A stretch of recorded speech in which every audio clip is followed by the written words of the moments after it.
You're about to listen to an episode of the Leadership Melting Pot podcast, brought to you by Lumerous. Engage with us as we dissect an aspect of leadership and see how you may apply some of what is shared across your business. Hi everyone, thank you again for joining us on another episode of the Leadership Melting Pot.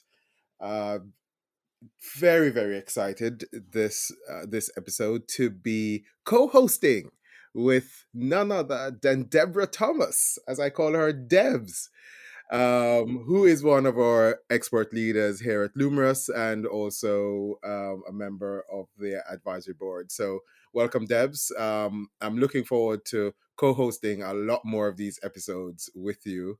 Your knowledge is immense, and I've always benefited from your wealth of experience and advice, and I'm pretty sure those who are tuning in and listening will also benefit from that in the future. So welcome, and thank you for taking the time out to join us as a co-host. Sometimes you'll be on your own as well, so absolute pleasure. Thank you so much for inviting me. I'm really looking forward to this morning. all right, brilliant. And we have a very special guest with us this morning.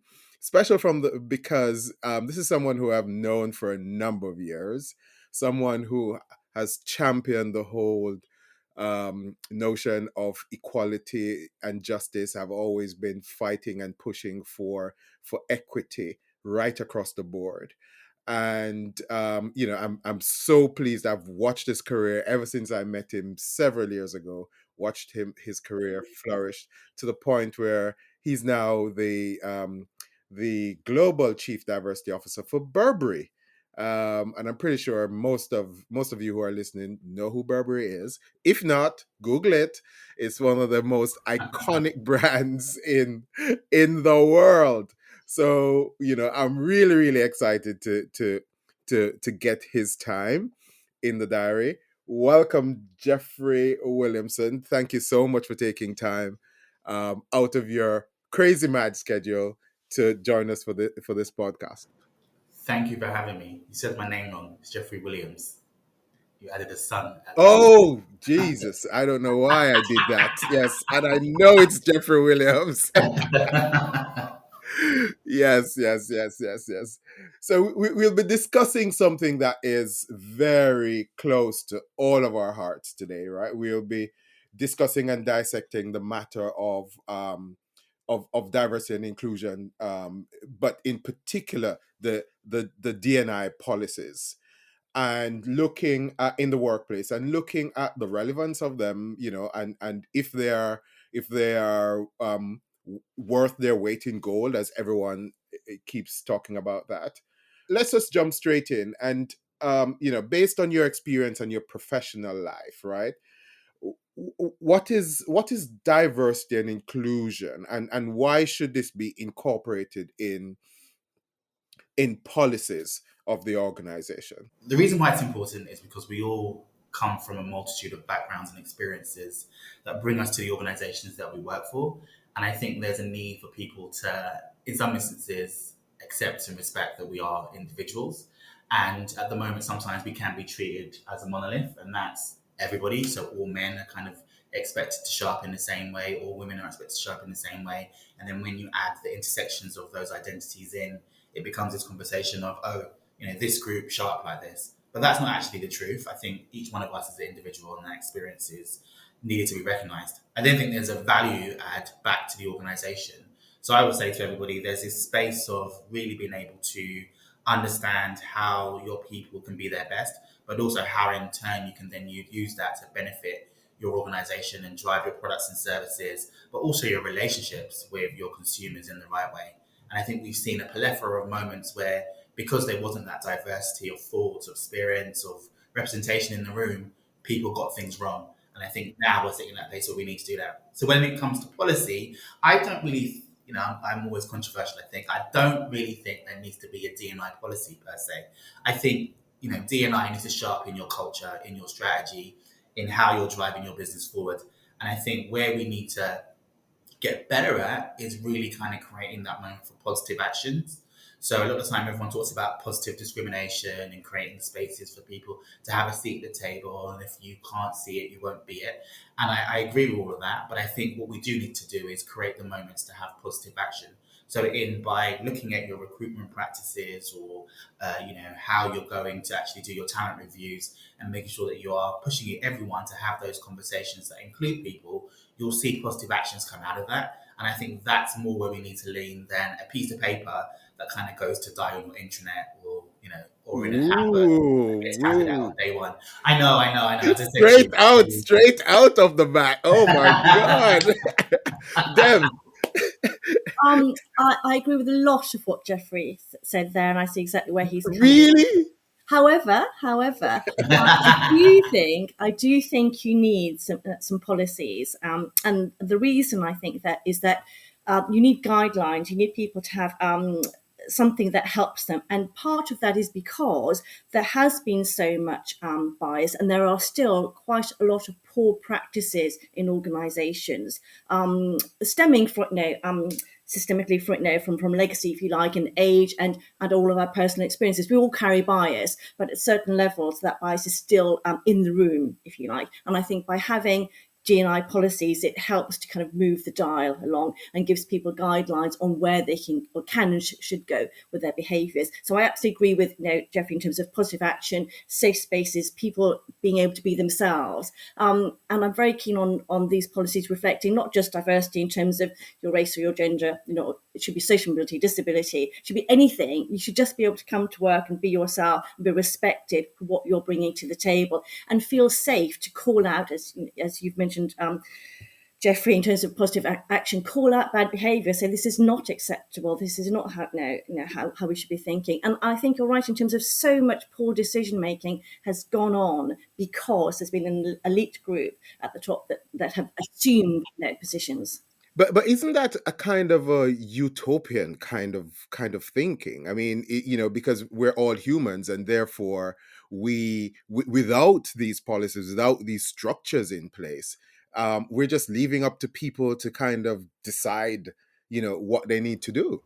But then, in all honesty, haven't we had like a code of conduct and all these other policies in existence for always, and that hasn't really changed the way people show up. So I'm not saying that I don't think there should be policies, but I do think policy is that kind of space where nothing hasn't changed. I think where what we do need to do is think of how do we hold people to account for those Okay. policies that we've put in place, and how do we create those moments where we're actually saying, hey, this is tied to your bonus. This is tied to how your team views you. If Mm, you can't do these things, you cannot be a leader in this organization.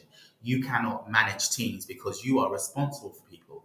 And I think for me, a lot of work that I'm doing now and have been doing over the years is that kind of change of how leadership needs to show up yeah. in the space of inclusion for then to truly be seen as a value add. Because I think sometimes, having done this for a number of years now, there are moments where everyone's like, oh, that's really great. We have Geoffrey and the team that run this. We don't have to do anything. They'll make sure that we're doing okay, that we do.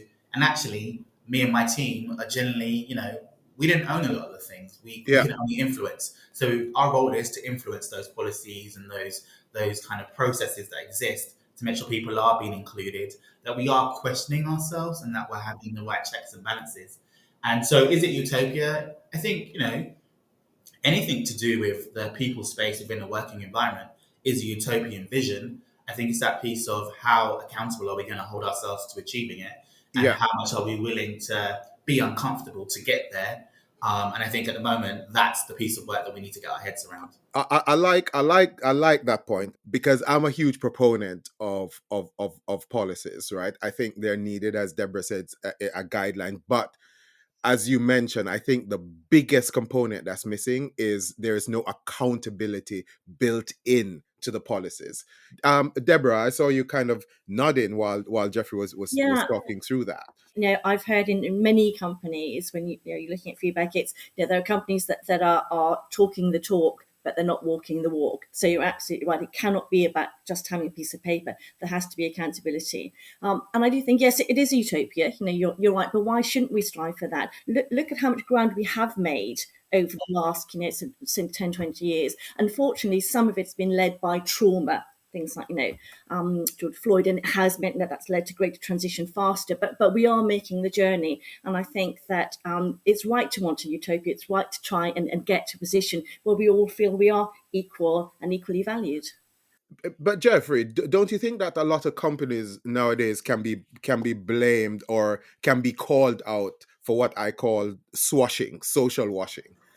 Like, they just they basically just put these policies up and wave them. I remember during the BLM movement, like a lot of companies were just jumping on this bandwagon, and looking now 2 years after, like there's no movement. So I think there's a combination of things. I think those that did jump to, say what they were doing or be really vocal, possibly were swashing. I love that word. I think I'm going to be using it going forward. But I think there's also those that quietly went and listened to their staff and asked the right questions and have put in place key programs and key moments where they are challenging themselves to do better. So I think that the combination of uh, thinking of how do you show up and how do you want to have that conversation is important. And I always say, fortunately, I've worked for organizations where we started internally. We had conversations with everybody and really got to understand what is it that we need to educate our staff about, and how do we create those moments to kind of take everybody back to school. A lot of the time, we're working with people that are extremely smart and extremely, have some extreme qualifications, but that's their experience. And then it's at those moments of how do you bring other outside experiences and cultures and identities that they haven't mixed with into their thinking and into their thought process. And I think that's where people have got this work right. So the policy is the utopia statement. And Right. then I think there's the piece of what is the action? What are you actually going to do? Beyond just having these words on a piece of paper, how are you going to uphold it? If someone is, being sexist, how are you going to remove them from your organization? If someone is bullying, is that grounds for instant dismissal? Like, what are we actually going to do? And I think also, as I said, it's that piece of what are we now going to educate our people about? Yeah. Yeah. There are a lot of us think we know everything because we're at a certain age and we've lived a certain life, but there are gaps in all of our knowledge. So I kind of see my role as that person that's going to create those moments for people to learn. I learn every single day doing this work, and I Yeah. think Me too. as an organization, that's where you get the value of the D&I team, is creating those moments for the education that then lead into, as I said, the positive action within any processes that you have going on within your organization. People start to ask questions. Like, I've worked with leaders over the years who, initially were like, oh, you're just making this so much longer, Geoffrey. You're making me have to think about recruiting before I actually recruit. And I just want to go to market and find the best person for the job. And I'm like, well, the best person for the job may not be who you think it is. There are moments where you have to really look at your team and get to understand what skills do you have in this team and what skills could you acquire that would add that value and help you achieve your business goals. And I think, that's a very different conversation than I'm just going to go and replace Geoffrey because Geoffrey's leaving. I need another Geoffrey. It's finding those moments to have that conversation. And then as they go through and they're looking at their team, they're like, I actually know where each individual in my team that reports directly to me wants their career to go.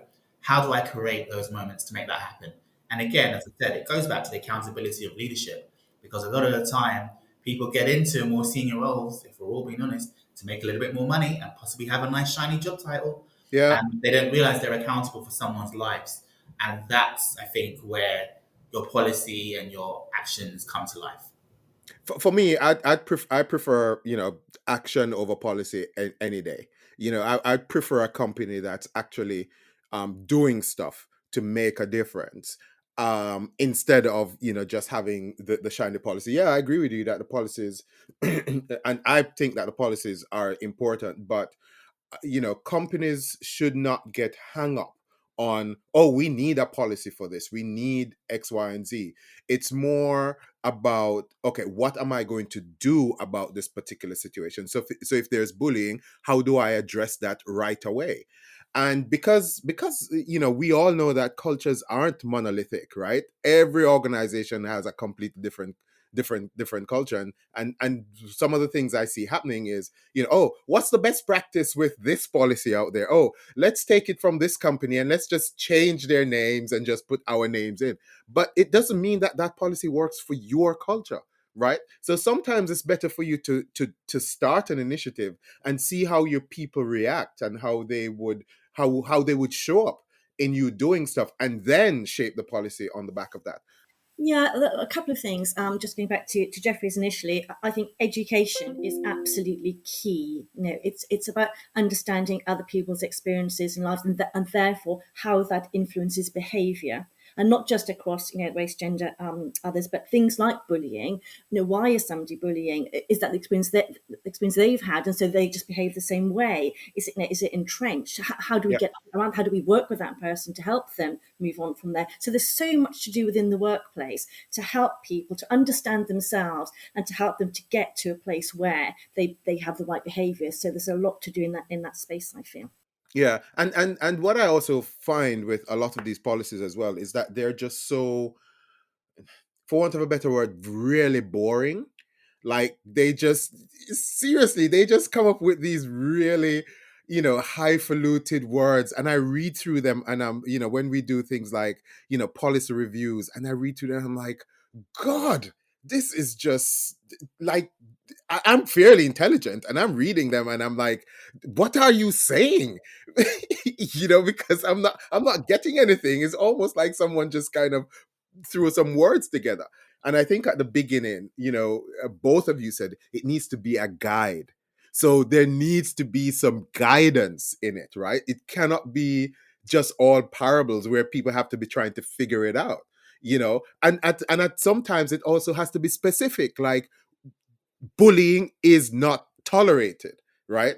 And then also giving some examples of what that bully looks like, or an example of that. What are some of the best practices in terms of policies and structures that you have come across, Geoffrey? I think you've explained what the best practice is and should be. It's that those moments where you explain what it is in language that everyone can relate to. And I think also, for me, the other bit I was adding is how you should then celebrate key moments. So how do you Love that, love engage that. in bringing your team together? And, so at the moment we're in Ramadan. What does that actually mean for the individual in your team? Yes. And how do you have a moment where you're going to celebrate or acknowledge that that individual is, celebrating something to do with their faith? Yes. So I think it's a combination of those things. And then one of the other things that I do a lot of is a lot of using specific words: you, I, we, and making sure that that's clearly stated within the document as well, so that people can actually, when they read it, they're like, I will do this. Yes. We are responsible for this. Yeah. You are responsible for that. And again, it's that kind of push and Mm. pull piece. Yes. That's one of my favorite comms persons taught me to do that, when they were saying, look, you have to connect to the heart and the mind. That's the way you do it. Yeah. Yeah. Yeah. I love that. We're currently doing some work for a law firm right now, and when we did the review of their policy, it was written almost like a contract, and I was reading it and I was just trembling inside. I'm like, oh my God, this just sounds like a summons that you need to go to court with. And when we did the listening groups, a lot of people spoke about that.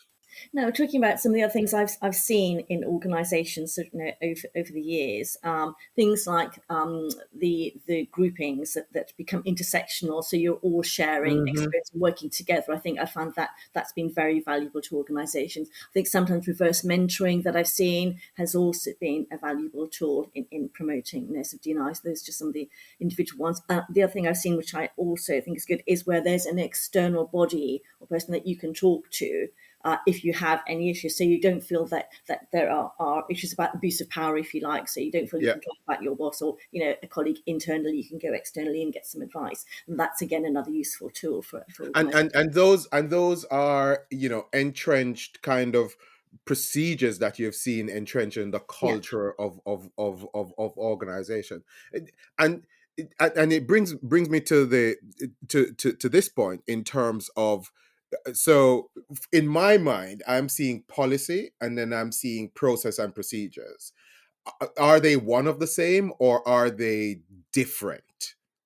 when it comes on to DNI, you know, because coming back to your point there, there, Debs, we have, reverse mentoring, we have, development programs, we have a process in terms of how recruitment should be done. Some organizations do blind CVs. They ask for a certain percentage from a diverse background, but for me, those are procedures. Does the policy drive the procedure, or is it the other way around? I'm in agreement with you. I think they are entwined, and I think the policy is the starting place where you've kind of set up your shop and you've said, look, this is what we're working towards. This is what we're trying to achieve. This is how, when you come to work for us, this is how you should treat our four walls, people within our four walls. And then I think it's the process and the actions that then flow out of that. And what you do need to do is then review all of those pieces to then reflect it back in your policy. So your policy should ebb and flow. It Right. should change as much as your D&I strategy might change. Your policy should possibly change to reflect where we are as a society as well. I think you've hit it. I think you've really hit it, and I like the whole idea. And a lot of companies don't recognize this, that policy, it's not static. It has to be, malleable. You're right. It has to, as you say, it has to change. How do we enforce policies, and hold people to account? As you said, have you seen any good practices out there where this is done? So I wouldn't use the word enforce. it's, it's the last thing I would do. Um, So I think with what I've seen is people attributing more so for leaders, but attributing this work to performance and to pay and bonus, Hmm. and basically making sure that all the leaders know how they are meant to show up and engage. I think we've over the years I've done things where it's been a carrot and a stick. So those that actually do the good work, we celebrate and recognize, and we create moments for them to be a part of a CEO circle, or just an opportunity where they're elevating their career based on the fact that they are being an inclusive and respectful and committed leader. Um, I think there's also that piece of over the years again, I would say I've seen people not be in organizations because their values don't align to the culture. And, they've been explicitly told that actually this action that you had or that you didn't align to our values. So maybe this isn't a place for you to be anymore. I Yeah. think the culture changes. And right now we as a global society, we are in a change of a culture. The fact that all of us have now been working from home or working at home, and what does that mean to an organization's culture as you try and encourage people to come back into the workplace, and people saying, hey, but I've been doing this job from home perfectly fine. There is a need for us to now address what does that culture look like? How do we keep people connected? How do we make sure that people are learning, listening, and interacting with each other? And that's the biggest challenge that we have now. I think moving forward in the space of D&I, Yeah. but Yeah. also in organisations overall. And I think that's again that piece of how do you reflect and get a better understanding. I mean, there isn't a better environment for organizations to recognize, as you said, that their policy needs to catch up with the change in circumstances, and it's not now. And you've just pointed out that it's the change does not necessarily have to be, be pushed from internally. It can be external forces that are causing the change, because now COVID is causing lots of companies to really look at their whole DNI ecosystem, and how do we ensure that we can still maintain this culture in this kind of remote hybrid kind of working. Debs, what are some of the in your work, what are some of the good practices you have seen where companies have kind of held people accountable, for not enforced, accountable for Well, for DNI and what's written in the policies. I feel very strongly that there is a piece around recruitment in terms of the individuals involved in it, because they are the gatekeepers. So they can be the blockers to diversity. okay, from their own biases. And I've seen that many, many, many times. So it's important that we address that. Some of the best practices I've seen are to anonymize CVs, to use a process. We use one called applied, where you are given a series of questions and the individual answers it. You have no idea who this person is. You've never seen the CV. You just respond to the answers they give to the question. So that's a very useful, piece. But I think also it's as a recruiter and executive search person myself, sometimes it's for us to challenge the client.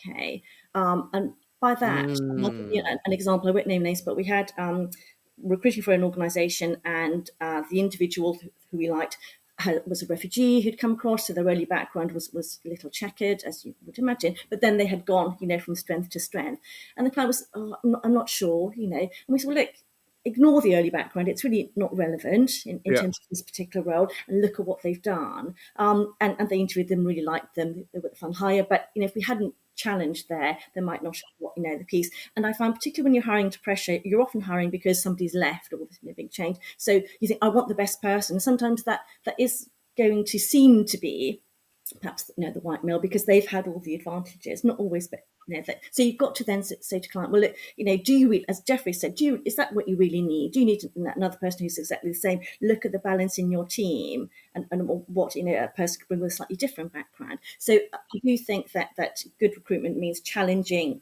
what has seemed to be the norm, and not always taking the easy way out, which is let me just pick A from B and just drop them in here. Also, don't always blame your recruiter. You actually have the opportunity to go out and find the talent that can come into your team. I think I've sat in enough conversations where someone said, well, the recruitment team didn't bring me what I needed. Yes. We don't all know have where the to option. find them. Yeah, we all have the option to go out and build relationships and think about what we need in our team. And, if you have a D&I function within your organization, that team will be hosting events, hosting tables, putting senior leaders in spaces. Lean into going to that, because that will broaden your network. So, I'm kind of agreeing with what Deb said, but adding that piece of don't blame Deb and the team when you don't get what you need, because you also have a role to play in that. But what I've picked up quite nicely from both of you is that this whole question of accountability is not just internally. Yes, internally we need to do that. We need to build in the infrastructure, but all of us have that responsibility where we can hold these companies to account. Because when companies, in particular, when they hold up this really nice shiny kind of policy to the world and say, this is what we're going to do, and they set these targets, etc., as consumers, we can hold them account, as shareholders, as people who contribute to pensions. And a lot of people don't understand that their pension fund invest in a lot of these companies. So call up your pension fund and say, are you investing in this company? And and tell them that you're not agreeing with the fact that they're not holding up to their side of the bargain as far as diversity and inclusion is concerned. But what makes it so hard, though? Because it's not easy. It's not easy. It's not like just you wake up today and you do it. This is a never-ending journey. This is a conversation that ebbs and flows and changes consistently. So where we were 12 years ago when I started working in this space to where we are today, it's a very different conversation. It's a very different landscape. And I think most people haven't paid attention. So, you have this function and they're like, oh, they're responsible for it. And great, they're going to go off and do everything that we need to do. Yeah. I think also the interesting thing is investors are now have got more and more and more and more engaged in this space. So all the ESG work that's going on and the supply diversity conversations, that also drives the D&I practices. And I do think it's that piece of, does everybody in your organization understand why? And I think a lot of people do come at this conversation from a very simplistic viewpoint of, oh, well, we're going to hire more women, we're going to hire more brown and black people. Oh, we're going to make sure that our LGBT, colleagues feel like they can belong. And they don't actually attribute this work back to business performance and to the value of having this level of diversity in your organization. And I think that's where the disconnect is right now. So yes. There are two audiences. So there's those that get it from a human business heartbeat of your organization standpoint, and then those that kind of see it purely as representation. And we have to get everyone to the latter half to really see the changes that we need. Because until we do that, it will just be like, this is hard work. It takes me too long to recruit. Talent reviews are lengthy conversations where I now need to be thinking about all these people that I don't really know their lived experiences. I don't really understand them. They are on my team and I like them, but I can't relate to them. And then I think it's also, as you go to market to hire people, it's that hard work of how does your organization shine and really make people feel like I want to work there if Yes. they can't see diversity. And the interesting thing I would say is every time we say, oh, the next generation want this. And I think I've heard that all of my career, that every generation that's coming into the workplace want diversity. That generation comes in and they assimilate. But what we do want to see is that we are creating the moments for whoever comes in next experiences the culture and the connection to the brand in your business as you want them to, regardless of where their start in life was. So true. Debs? Yeah, I think youth are driving change to a great extent. I think that we have to remember there are still a lot of entrenched behaviours, and that's from our upbringing. It's from the from media. It's from so it's how we see the world, and so Yeah. therefore I think good training is really important to kind of help people on that journey. I was going to make another point, but you'll have to come back to me because I've gone off on my. No. The point about the way how we are. I call it socialization and domestication, right? So it's a socialization in terms of our community, but also it's a domestication in terms of our direct connection to our family and that direct inner circle, and that helps to drive a lot. And I think the big that's one of the biggest reasons why, especially senior leaders, especially senior white males, are finding it so hard, finding this work so hard because of their socialization and their domestication. And coming back to the point where Geoffrey's saying they need to recognize that they have to do the work. They're going to have to do the work in terms of understanding difference, right? And it's not just difference in terms of culture, it's difference in terms of, people's behavior, difference in terms of people's thinking, difference in terms of, what make people tick, what really kind of drives individual to perform. And I would say, just to add, I think I've been fortunate to work for a lot of leaders who are straight white men who have got this, or even if they haven't got it, have been willing to listen to those in their teams and to put in the work. So I think there are those that put in the work, and I think sometimes where the blocker or the challenge happens is at mid-level management, because I Mm-hmm. think senior leadership, they get it, they see the ESG ratings, they get the board challenges, they get the questions from when they do panels or have conversations, they get the challenges. I think sometimes it's that piece of how does someone that sits in the middle of your organization that sometimes is leading a team of up to 150 people, how do they drive that, how do they kind of fit that into their day to day when they've got Yeah. pressures from the top and Mm-hmm. pressures from the bottom, and they're kind of dispersing Constantine is into the middle. How do they make those moments? And I think there is possibly a lot of work that we as D&I professionals and organisations need to do to manage that middle bit of the conversation, like, because everyone calls it the middle permafrost. How Yeah. do we We create those call it moments? the ugly middle. The ugly middle. How do we have that conversation to get them to understand that they equally will benefit from this, and it's not removing them from their trajectory to C-suite or wherever they want to go. Yeah. Yeah. It's a value add for their career, and I think that's alongside the multitude of other things is part of the work that I think we need to get better at. And you're so right. I mean, we've recognized that at Lumos for a while, and we've been doing quite a number of pieces of work with organizations around that. We're working with a large investment house right now and a large global hotel chain around this whole middle component. What do you call it, Geoffrey? The permafrost. The permafrost. Yes, I think I like that better than the ugly Yeah. middle. Yeah.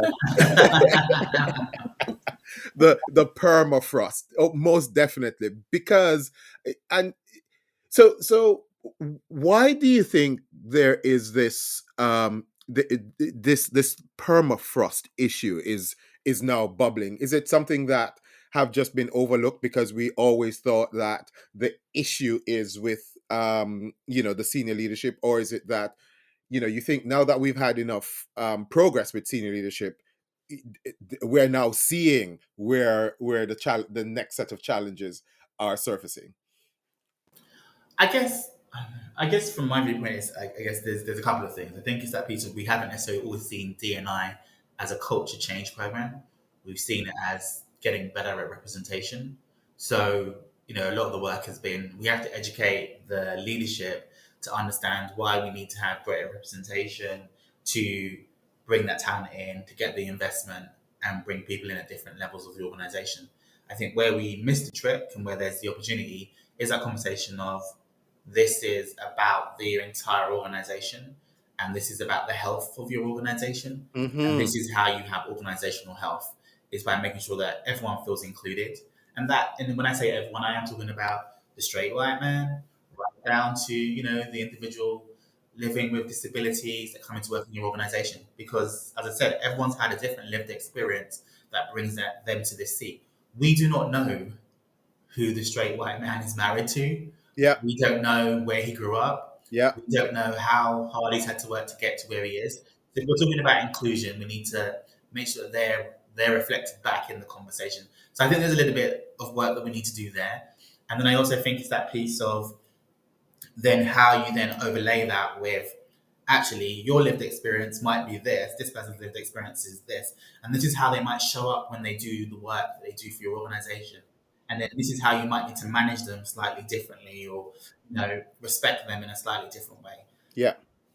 Yeah, I was nodding madly. Agree with everything you said there, Geoffrey. I think probably the mid permafrost happened because we focused on the leaders, thinking it has to come from the top. They have the organisation has to see that these behaviours being adapted. So that's probably why we focused there. And then at the bottom, you set up all the groups. So you had the push from the bottom, where you had all the kind of different intersectional groups. In the middle, probably has just got a little bit squeezed. As we went along, is now now being addressed. But I absolutely agree with Geoffrey that diversity and inclusivity is not just about gender and colour. Things like that social mobility that you mentioned, Geoffrey. We have this discussion internally all the time, right, Debs? Yeah. Exactly, I've had a lot of white men who are very supportive of diversity and change and really are ramping it. And equally, I've seen lack of diversity from other ethnic minorities. It's you cannot assume, you should not assume. It's the bottom line. And what does privilege really look like? If you are a black person who had professional parents, went to a private school and went to a great university, you're still privileged in some way. So I think you do have to look at that whole life experience and put that into context before you make your judgment call. So I completely agree with Geoffrey on those points. I mean, you're so right. I mean, one of our biggest mantras here at Lumerous, that's why we push the whole notion of inclusion and belonging, because you cannot leave the quote unquote straight white male, off this boat, right? There is no way that you are going to have an inclusive culture without that, because then you're alienating a complete group of individual, and especially as a black male, that have been fighting a lot for the whole notion of equity and justice. I'm not just fighting for equity and justice and the DNI, as they call us, DNI practitioner, or expert leader or whatever. I'm not doing this for strands. I'm not doing this just for gender and for ethnicity and for LGBTQ and for disability. I'm doing this because of justice and equity for everyone that's involved in the process. Because I think that if we make advancement as far as the gender strand, for want of a better word, is concerned, there should be advancement for everyone. If we make advancement in terms of LGBTQ, there should be advancement for everyone. Same thing around ethnicity. But what you find when people work in these strands, and this is where diversity comes in, take the gender agenda. Now if you really look about it, the gender agenda is still benefiting only middle class white women, right? The working class woman, the ethnic woman, the LB women are not showing up in that whole space, and that's the error. When we work in kind of a siloed notion around diversity rather than the whole notion of inclusion, right? um Geoffrey, I know you have to jump because you have some really really there's a really important meeting that I really don't want you to miss, because I want you to make sure that you are still at Burberry, right? But any closing thoughts before you jump off, and then Deb and I will just stay and just wrap up the discussion. I think, as I said earlier on, I think, policy, as I said, isn't necessarily the most important thing. I think it's the actions for me. I think it's how do you bring this to life? How do you include everybody in the conversation? And how do you challenge those that find the conversation uncomfortable to get to a point of understanding how it adds value for them and for the organization? I think, anyone that's about to start this work, I think you really have to understand what does it actually mean for your organization, and don't look outside of your business too much, because each organization has been doing this from their perspective in their way, and you have to kind of understand what the value is for you. And then after you've been doing that for at least 2 years, then look externally and start to do benchmarking and all those bits. But really kind of get to the point of challenging yourselves to move forward. And I'd say also, when big moments happen in society, listen to your people. They generally will have the answer. So lean into that, really listening to your people piece, because they will tell you what you need to do, and you've just got to believe them, because they all work for an organization that they want to win and thrive. So accept that. Okay, That's it brilliant. for me. Thank you so much for having me, guys. No, Really great Absolute conversation. pleasure. yeah, absolutely. We'll definitely be continuing this conversation. I've learned so much from your nuggets, to be honest with you. I mean, you've been doing this for such a long time, so I knew we were gonna learn a lot, and we'll definitely catch up. Debs, I mean, yeah, let's just have a chat about that discussion, and just kind of share some additional thoughts about that. Yeah, what was your take in terms of Well, what? I think it was great. No, thanks so much to Geoffrey, for joining us this morning. I think it was really interesting, the points he made about action and accountability. I think, Yes. to engender, and I think his final point: listen, to your people. Several times, like, when I've been at these sorts of conferences and speaking with clients, and it's when people say, I was heard. I had a voice, and that's what people want, to feel valued, to feel part of things. So I think, he gave some great advice there in terms of things that companies can be doing to Yeah, achieve the. I really really love the point about accountability and building that in the policy. I think that's where a lot of policies fail, because no one is being held accountable for the success of this policy. And the accountability does not necessarily mean, the person that's doing DEI or the HR person, right? The accountability could be the board is being held accountable for this, or the entire senior leadership team, or the CEO is being held accountable, right? I think everyone has a duty to, present in the right way, and to consider diversity and inclusion. And we talked about the middle permafrost. It's I think Geoffrey's idea of, it's linked to a bonus, or it's linked to, Hmm. behaviours is a sensible one, because you've got to engender change. You've got to get people to work with this and address it, but to feel safe in doing so, that they can say, look, Yes. I'm not really sure about this, or I don't really understand that. Yes. Yes. So I think that, hence, refer to good training programs that support, individuals. But I think it has to be a very, the policies need, of you said, to have a really clear message. So this is the kind of behaviours we are expecting from you in this organisation, and that's how, if you have an issue with that, then this isn't the right organisation for you. But we've got to encourage. And I liked Geoffrey's point about, they celebrate the wins, they celebrate, Yes, that behaviours. was I think so good. really, that's it. Great. What does good look like? Show me what good looks like. That's like lots of very good points from him, I thought. That was so good too, because I think the what a lot of organizations tend to do, especially in this space, is that they always seek out the challenges. Oh, here are the challenges that we're having, and they keep moving towards the challenges. But I rarely see organizations that really celebrate and recognize those good things that they have achieved, right? Or the individuals that have achieved them, and celebrate that. And I think that would just send such a massive message. If you think about, if a CEO achieved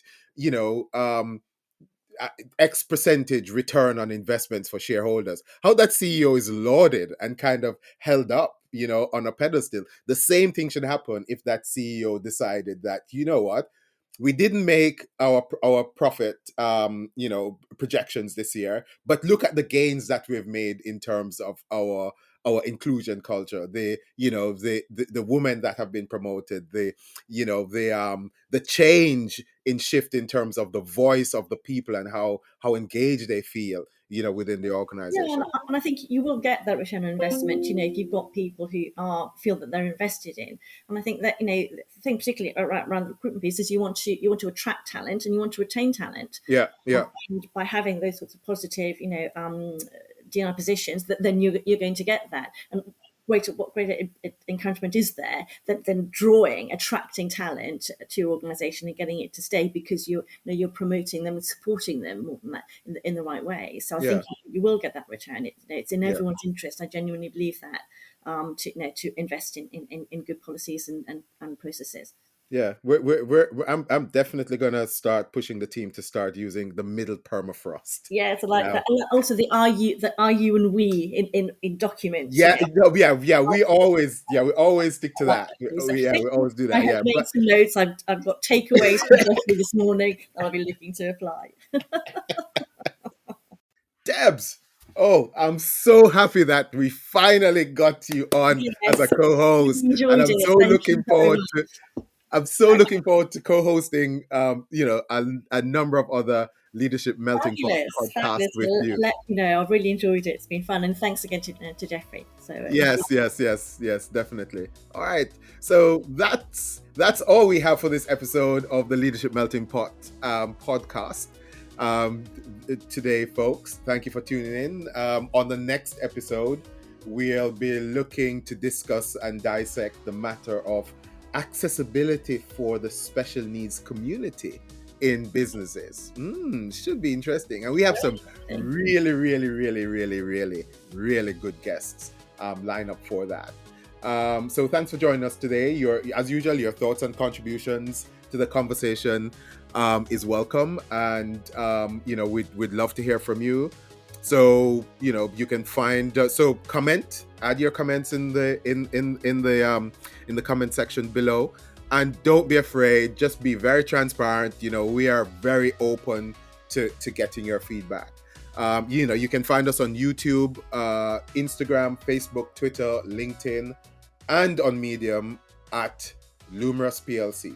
So please follow and subscribe and share this with someone who you think might benefit and within your network. Would really appreciate that. So on behalf of Deborah Thomas, as I call her Debs, and the rest of the team, George, Ralph, Candice, thank you so much, and looking forward to the next episode of the Leadership Melting Podcast. Thank you for joining us. You can also reach us and find out more about us via our website, lumerous.com.